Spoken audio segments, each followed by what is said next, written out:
माँ जी, खाना बन गया, खाना खा लीजिए। सरला देवी खाना खाने बाहर आती हैं तो देखती हैं एक थाली में दो सूखी रोटी और उसके साथ अचार पड़ा हुआ था। जब यादव जी थे तो सूखी रोटी कभी नहीं खाते थे। रोटी पर देसी घी लगाकर और दही तो ज़रूर ही होती थी। उसके बिना तो उनके हलक से निवाला नहीं उतरता था। वो उस दिन को याद करने लगी जब उनके पति यादव जी की मृत्यु हुई थी। उनको गए हुए 2 साल हो गए थे। बिल्कुल ठीक ठाक थे वो। सुबह उठकर सारे काम किए और फिर अचानक दिल का दौरा पड़ा और पल भर में उनकी सारी दुनिया उजड़ गई। उनकी गर्दन एक तरफ को ढुलक गई थी।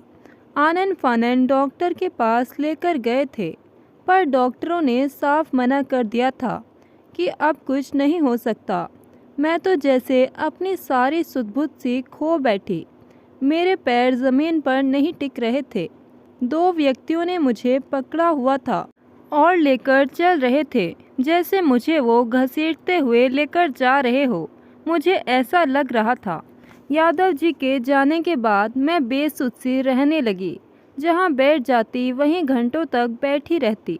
बालों में तेल लगाए न जाने कितने दिन हो जाते। मैंने कभी ख्वाब में भी नहीं सोचा था कि मुझे मेरे पति के बिना इस दुनिया में रहना पड़ेगा। यादव जी के होते हुए मुझे किसी भी बात की फिक्र ना थी। वो मेरा इतना ख्याल रखते थे। सब कुछ उन्हीं के हाथ में था। लेकिन आज थाली से सब कुछ गायब हो चुका था, क्योंकि सब कुछ बेटे बहू के हाथ में था। सरला देवी के 2 बेटे 2 बहुएं हैं। सरला देवी बेटे बहू के साथ ही रहती है।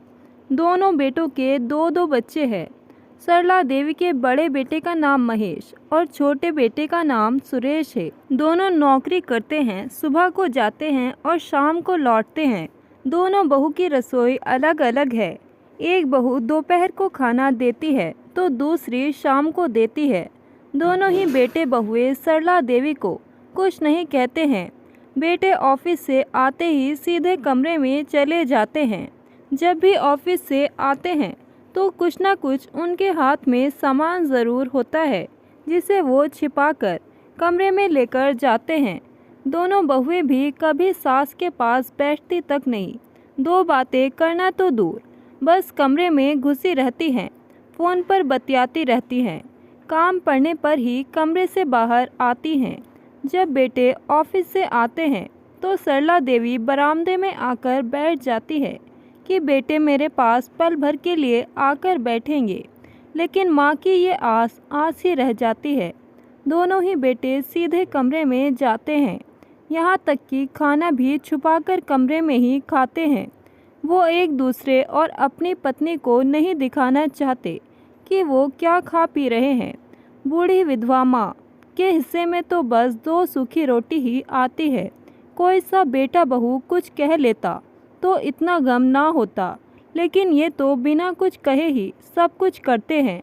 वो 2 सूखी रोटी और अचार खाकर सरला देवी वापस अपनी उस सूनी कोठरी में आ जाती है। पता नहीं आज क्यों उनका दिल इतना भारी हो रहा था। उन्हें रोने का मन कर रहा था। बच्चे कुछ कहते भी नहीं और कर भी सब कुछ रहे हैं। कह सुनकर इंसान अपने मन की भड़ास निकाल भी ले। सुबह में दोनों बेटों के कमरे के बाहर मैं मेवों और फलों के छिलके पड़े देखती हूँ तो देखकर बड़ा अफसोस होता है, बड़ा दुख होता है। सब कुछ खाया जाता है पर बूढ़ी माँ के लिए मुट्ठी भर दाल भी नहीं बनती। आज उन्हें अपने पति यादव जी की बहुत याद आ रही थी। वो यादव जी का संदूक खोलती हैं और उनके सारी चीज़ों को छूकर देखने लगती है। उनके कपड़े, चश्मा, फ़ोटो, डायरी। तभी उनकी नज़र एक फ़ाइल पर पड़ती है जिसे वो किसी को भी हाथ नहीं लगाने देते थे। सरला देवी उस फाइल को उठाकर अपने सीने से लगाती हैं और रौंदे गले से कहती है, आप होते तो मुझे इसे छूने भी नहीं देते, और आज आपकी सारी चीज़ों को छूकर देख रही हूँ। कहकर वो रोने लगती है। वो फाइल को खोलकर देखती है। उस फाइल में कुछ पेपर्स थे और एक लिफाफा भी था। वो उस लिफाफे को खोलती है। उसमें एक पत्र निकलता है। वो उसे उत्सुक होकर पढ़ने लगती है। मेरी प्रिय पत्नी सरला, तुम अगर इस पत्र को पढ़ रही हो तो इसका मतलब है मैं इस दुनिया से जा चुका हूँ। ये कागज़ का टुकड़ा मेरे दिल के बहुत करीब है, मेरे लिए बहुत अहम है। सरला, मैं तुमसे बहुत प्यार करता हूँ। ज़िंदगी के इस सफ़र में तुमने मेरा हर सुख दुख में साथ दिया। अच्छी बहू बनी, अच्छी पत्नी बनी, अच्छी माँ बनी। सरला, तुमने मेरे और मेरे बच्चों के लिए जो किया, इसके बदले मैं तुम्हें अपना सब कुछ भी दूं तो वो भी कम है। मैं इसलिए जाते हुए तुम्हें इस पत्र में एक छोटा सा उपहार देता जा रहा हूँ। सरला, आजकल का ये जो दौर चल रहा है, इसमें कोई किसी का नहीं होता। खून के रिश्ते भी धोखा दे जाते हैं। मुझे पता है, मुझे हमारे बेटों पर बहुत विश्वास है, लेकिन आज के समय में बच्चों पर भरोसा करना अपने आप को धोखा देने के बराबर है। अगर मैं जीवित रहा तो स्वयं को संभाल लूँगा, परंतु अगर मैं तुमसे पहले चला गया तो हो सकता है बच्चे तुम्हारा ख्याल ना रखे। इसलिए मैंने बच्चों को ये बात नहीं बताई। गांव में जो हमारी ज़मीन थी, जिसके बारे में बच्चों को भी नहीं पता, मैंने उसे बेचकर शहर में एक प्लॉट लिया था। वो प्लॉट तुम्हारे नाम पर है। उसके कागजात इस पत्र के साथ तुम्हें मिलेंगे। मेरे मरने के बाद अगर बच्चे तुम्हारा ध्यान ना रखें तो वो प्लॉट उन्हें बराबर बांट देना, और यदि ऐसा ना हो तो वो प्लॉट बच्चों को मत देना। उस प्लॉट को बेचकर तुम अपना खर्चा उठा लोगी। मेरे बाद तुम्हें डरने घबराने की ज़रूरत नहीं। हिम्मत से काम लेना, मैं तुम्हारे साथ ही हूँ हमेशा। सरला, जो औरत बच्चे को जन्म दे सकती है वो कुछ भी कर सकती है।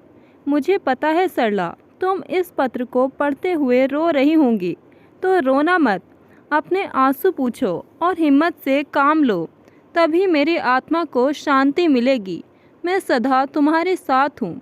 सरला, मेरी प्यारी पत्नी। पत्र को पढ़कर सरला देवी खूब रोती हैं और रोने के बाद वो अपने आप को संभालती हैं। उनमें एक नई ऊर्जा का संचार होता है। वो संदूक का ताला लगाकर वापस रख देती है और सो जाती है। सुबह उठकर वो अपने भाई के घर जाती हैं। उनके बच्चे वकील भी हैं।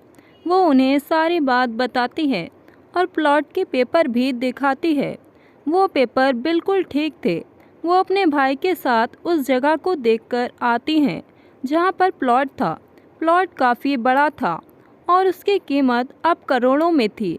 सरला देवी के भाई उन्हें सलाह देते हैं कि प्लॉट में नीचे दुकान और ऊपर रहने के लिए घर बना सकते हैं। दुकानें किराए पर चल जाएंगी और उस किराए से आपका जीवन यापन अच्छे से हो जाएगा। सरला देवी को ये सलाह पसंद आती है। वो वापस घर आ जाती है। आज सरला देवी को अंदर तक हिम्मत आ गई थी। अब डर नहीं लग रहा था उन्हें। उनके पति ने अपने जाने के बाद भी उन्हें हिम्मत दी थी, संभाला था। सरला देवी अपने बेटे को बुलाती हैं और उनसे बोलती है, महेश और सुरेश, मैं जानती हूँ तुम्हारी कमाई इतनी नहीं है, लेकिन कुछ खर्चे मेरे भी हैं, इसलिए तुम महीने के अंत में मुझे कुछ पैसे दे दिया करो, जिससे मैं अपनी दवाइयाँ और अपने खर्च उठा सकूं। तब बड़ा बेटा महेश बोलता है, माँ, हमारे पास पैसे बचते ही कहाँ हैं? घर के खर्च ही इतने हैं। बिजली का बिल, पानी का बिल, बच्चों के स्कूल की फीस, राशन पानी और छुट-पुट में सारे पैसे खत्म हो जाते हैं। अब अलग से और पैसे कहाँ से लाएं हम? आपको अब बुढ़ापे में क्या ज़रूरत है इतना खर्च करने की? तब छोटा बेटा सुरेश भी बड़े बेटे की हाँ में हाँ मिलाता है। तब सरला देवी कहती हैं, ठीक है बेटा, कोई बात नहीं, पर मुझे खर्चे के लिए पैसे तो चाहिए ही, इसलिए मैंने कुछ सोचा है। मुझे एक जगह केयर टेकर का काम मिल रहा है। तुम्हारे मामा के पहचान के लोग हैं वो। सुबह से शाम तक बच्चों को संभालना है मुझे। पैसे मिल जाया करेंगे। ठीक है माँ, अगर मामा जी के पहचान के लोग हैं तो आप जा सकती हो, जैसे आपकी मर्ज़ी, कहकर दोनों बेटे चले जाते हैं। अब रोज़ सरला देवी सुबह जाती हैं, शाम में आ जाती है। प्लॉट का काम अपनी देख रेख में करवा कर उन्होंने काम करवाने के लिए प्लॉट का थोड़ा सा हिस्सा बेच दिया था। अब कुछ ही दिनों में सब कुछ बनकर तैयार हो गया था। नीचे दुकानें बन गई थी और ऊपर घर और बाकी सारे काम उनके भाई ने पूरा करवा दिया था। नीचे की दुकान किराए पर रख दी गई थी और ऊपर रहने की व्यवस्था कर दी गई थी और अपना खर्चा वे अब खुद से उठाने लगी थी। सरला देवी अपने बेटे को कुछ नहीं बताती। यदि वो उन्हें बताती तो दोनों बेटे आधा हिस्सा बांट लेते और उन्हें फिर से पाई पाई के लिए तरसा देते। सरला देवी ने इसीलिए दोनों बेटों से खर्च की बात की थी, परंतु खर्चा देने के बजाय उन्होंने अपनी बूढ़ी माँ को काम करने के लिए कह दिया। ऐसी औलाद से उम्मीद भी क्या की जा सकती है। रविवार के दिन वो अपने दोनों बेटे बहू को बुलाती हैं और कहती हैं, मुझे तुम सबको कुछ दिखाना है। तब छोटा बेटा सुरेश बोलता है, क्या दिखाना है माँ, आज रविवार है, हमें चैन से रहने दो। परंतु सरला देवी दोबारा बोलती है, वह तो वहाँ पहुँचकर ही पता चल जाएगा तुम दोनों को।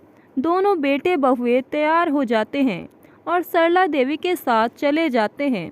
सरला देवी उन्हें अपने घर लेकर जाती हैं जो उन्होंने बनवाया था। उस घर में कई बूढ़ी औरतें और आदमी बैठे हुए थे और सरला देवी के भाई भी वहीं मौजूद थे। दोनों बेटे बहुए हैरानी से पूछते हैं, माँ ये लोग कौन हैं और ये किसका घर है? मामा जी यहाँ क्या कर रहे हैं?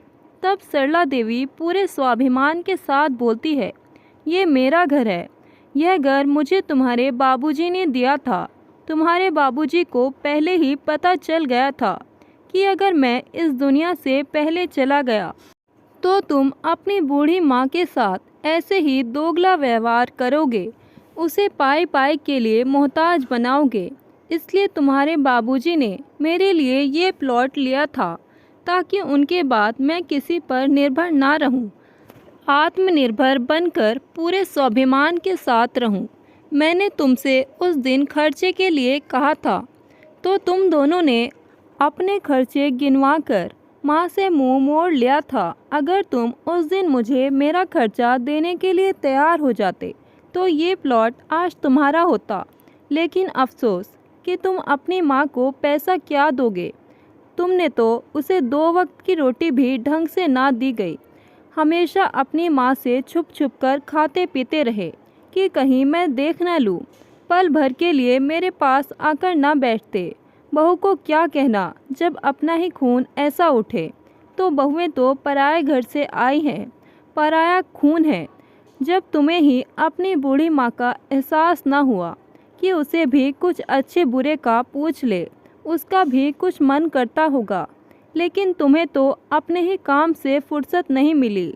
माँ को तो क्या पूछोगे। वो तो अच्छा हुआ मेरे पति अपने जाने से पहले ही मेरे लिए इंतज़ाम कर गए, वरना तुम मुझे अपना मोहताज समझ रहे थे। अब मैं तुम्हारी मोहताज नहीं हूँ। मेरी भी कुछ ख्वाहिश है। मुझे भी बुढ़ापे में सहारा चाहिए। जो मुझे तुम दोनों से मिलना चाहिए था वो अब इन लोगों से मिलेगा जिन्हें तुम सामने बैठा देख रहे हो। ये वही लोग हैं जिनकी औलाद ने इन्हें बेघर कर दिया। ये लोग भी औलाद के सताए हुए हैं। अब हम सब एक दूसरे का सहारा बनेंगे। मुझे तुम जैसे बेटे बहू की ज़रूरत नहीं। तुम अपने घर जा सकते हो। आज से मैं यहीं रहूँगी। अब इस घर में मेरे जैसे ही रहेंगे। जो बेटे बहू के होते हुए भी अकेले हैं, उनके लिए इस घर के द्वार हमेशा खुले रहेंगे। सरला देवी की बात सुन बेटे बहुए उनसे माफ़ी मांगते हैं।